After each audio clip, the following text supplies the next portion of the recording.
அவன் காவல்காரன் மட்டும் இல்ல, யாருக்கும் இல்லாம பொண்ணுங்களை நாசம் பண்ணி கொடுமையா கொலை பண்ணானுங்க பாரு. அவனுங்க உயிர் நாடிய அறுத்து கதற கதற அலற ஓட்ட வேண்டிய அந்த கருப்புசாமி. இன்னும் எத்தனை ஆசினி, ஆசிப்பா, நிர்பயா, இப்ப கல்கத்தாவில் மவுமிதா, இன்னும் எத்தனை பொண்ணுங்களை தான் நாங்க வாரி கொடுக்கறது.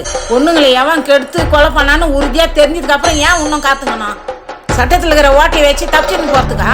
அவனை போல ஆளுக்கெல்லாம் சட்டம் வேணுமா, இல்ல உடனே தண்டனை கொடுக்குற கருப்புசாமி வேணுமா? ஆனா கருப்புசாமி அண்ணன் செத்து 3 வருஷம்லாம் ஆச்சு. இங்க தானே பார்த்தோம். அப்ப நம்ம பார்த்தது கருப்புசாமி அண்ணனையா இல்ல கடவுளையா?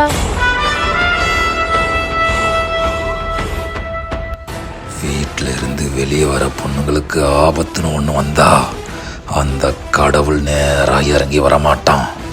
அந்த கடவுளை நம்ம தான் இறங்கி வரணும்.